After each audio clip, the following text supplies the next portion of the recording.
আসসালামু আলাইকুম। ফটোশপের সিরিজ টিউটোরিয়ালে আপনাকে স্বাগতম। আজকে অ্যাডোবি ফটোশপের 15 নাম্বার ক্লাস। আজকের ক্লাসে আমরা ক্লোন স্ট্যাম্প এবং প্যাটার্ন স্ট্যাম্প এই দুইটা টুল দেখব।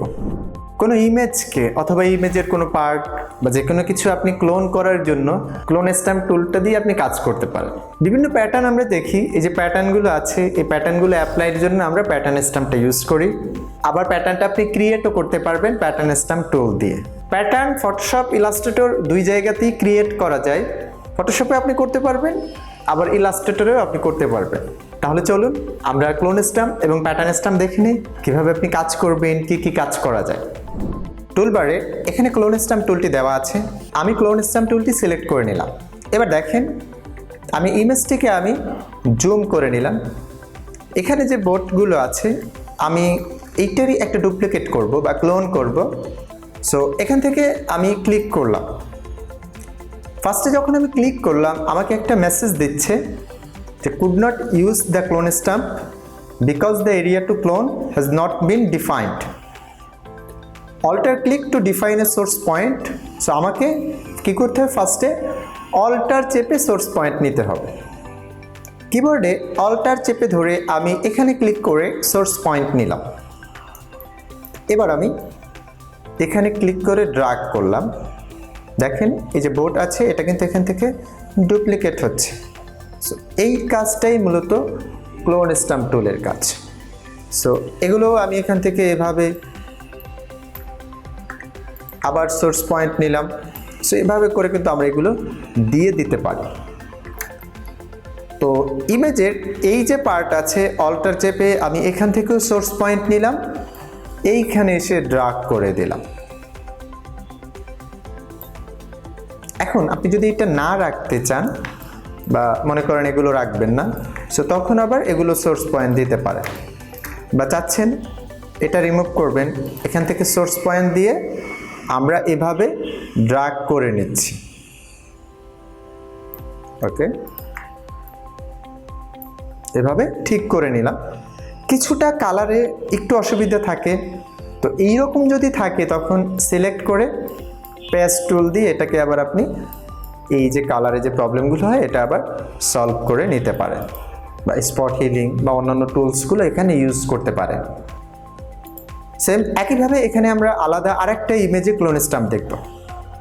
এখন ক্লোন স্ট্যাম্পটা নিয়ে আমি যখন ক্লিক করব, যেহেতু অলরেডি একটা সোর্স পয়েন্ট সিলেক্ট করা আছে এইটা এখানে অ্যাপ্লাই হচ্ছে। তো আমি ফার্স্টে এটার সাইজটা এখানে ছোট করে নিলাম এবং হার্ডনেসটা একটু বাড়ায় নিলাম। রাইট বাটনে ক্লিক করে সাইজটা বাড়াচ্ছি। এখানে এসে আমি সোর্স পয়েন্ট নিয়ে এভাবে ড্র্যাগ করে নিচ্ছি। বা এটার হার্ডনেসটা আমরা আসলে কম রাখি, কম হলে এখানে পারফেক্ট হবে। ঠিক আছে, আমি এই পার্ট এখানেও এসে আমি অল্টার চেপে এখান থেকে সোর্স পয়েন্ট নিলাম, এভাবে ড্র্যাগ করে নিচ্ছি। আচ্ছা, এই জায়গাটাতে আসলে অলরেডি এখান থেকে সোর্স নেই, সো আমরা আবার এটা এখান থেকে ঠিক করে নিচ্ছি। ওকে, এখন এই যে কাজটা করলাম আমরা এটা হিস্টোরি প্যানেলে যাই। ফার্স্ট ইমেজটা এভাবে ছিল আর ক্লোন স্ট্যাম্প দিয়ে আমরা এ পর্যন্ত কাজ করে নিলাম। সো এই টাইপের কাজগুলো আপনি ক্লোন স্ট্যাম্প দিয়ে করতে পারেন। আপনি যদি এখানে দেখেন ইমেজের এই পার্টে, সো এখান থেকেও কিন্তু সোর্স পয়েন্ট নিয়ে সাইজটা একটু বড় করে নিচ্ছি, তখন আবার এখান থেকে দিবে। দেখেন আমার মাউসটা যেখানে প্লাস আইকনটা শো করতেছে সেখান থেকে কিন্তু সোর্স নিয়ে নিচ্ছে। ওকে, অলরেডি এখান থেকে আসলে এই জায়গাটা থেকে নিয়ে নেয়। সো এভাবে করে ক্লোন স্ট্যাম্প দিয়ে আমরা এই কাজটা করতে পারি যে কোনো ইমেজে। এরপরে প্যাটার্ন স্ট্যাম্প আছে। তো আমরা প্যাটার্ন স্ট্যাম্পের জন্য নতুন একটি ডকুমেন্ট ক্রিয়েট করে নিচ্ছি। এবার প্যাটার্নের জন্য রাইট বাটনে ক্লিক করে সাইজটা বাড়ালাম। এখানে সবই আগের মতো, অপাসিটি, ফ্লো। এরপর এখানে আছে প্যাটার্ন, 3টা প্যাটার্ন দেওয়া আছে। এটা আপনার ফটোশপের ভার্সন যদি ডিফারেন্ট হয় বা অন্য কোনো ভার্সন ইউজ করেন তখন কিন্তু এগুলো নাও থাকতে পারে, এখানে আলাদা প্যাটার্ন হতে পারে। আমরা এখানে এসে জাস্ট এভাবে ড্রাগ করে এরকম অ্যাপ্লাই করে নিচ্ছি। গুগলে এসে আমি প্যাটার্ন লিখে সার্চ করলাম, এখানে আমরা অনেকগুলো প্যাটার্ন পাচ্ছি। সো প্যাটার্নটাতে একটু খেয়াল করবেন, একটা বিষয় বারবার রিপিট হচ্ছে, এটাই মূলত প্যাটার্নের কাজ।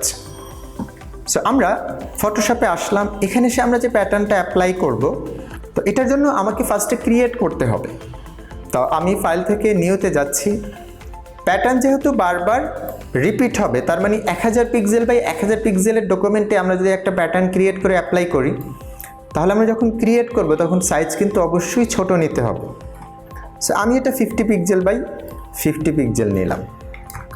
এবার এখান থেকে এসে ক্রিয়েটে ক্লিক করলাম, অনেক ছোট নিয়েছি।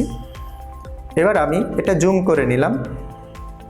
এখানে মার্কিউ টুল দিয়ে আমি এই এরিয়াটাকে সিলেক্ট করলাম এ পর্যন্ত, এখানে রেড কালারটা অ্যাপ্লাই করলাম। মার্কিউ টুলে রেখে আমি সিলেকশনটা এ পাশে নিয়ে আসি, এখানে এসে আমি আবার রেড কালার দিলাম। এই যে সাইটে মার্কিউ টুলটা নিলাম, এখানে এসে আমি এই কালার দিলাম, সিলেকশনটা উপরে নিয়ে এই কালারটা দিলাম। 4টা কালার মানে 4টা শেপ নিলাম, জাস্ট এটা একটা প্যাটার্ন হবে। তো আমি মেনু বারে এডিটে যাব, এডিট থেকে ডিফাইন প্যাটার্নে যাব, এটা ওকে করে নিলাম। এবার আমরা এখানে ডকুমেন্টে আসি, প্যাটার্ন স্ট্যাম্প টুলটাকে নিচ্ছি। এরপরে এখান থেকে এসে সবার লাস্টে যে প্যাটার্নটা আছে এটা আমরা এইমাত্র ক্রিয়েট করেছি, এটার সাইজ আমি বড় করে নেই প্যাটার্নের। এবার এটাকে অ্যাপ্লাই করলাম। সো এভাবে করে কোনো প্যাটার্ন আপনি তৈরি করে ডকুমেন্টে অ্যাপ্লাই করতে পারবেন। আপনি চাইলে এখানে একটা সিলেকশনও নিয়ে নিতে পারেন, দেন এখান থেকে প্যাটার্ন স্ট্যাম্পটি সিলেক্ট করে এটাতে অ্যাপ্লাই করতে পারেন। তো এভাবে আমরা প্যাটার্ন স্ট্যাম্প টুলটি দিয়ে কাজ করব।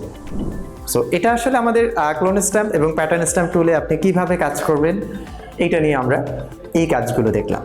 আশা করি ভিডিওটি ভালো লেগেছে।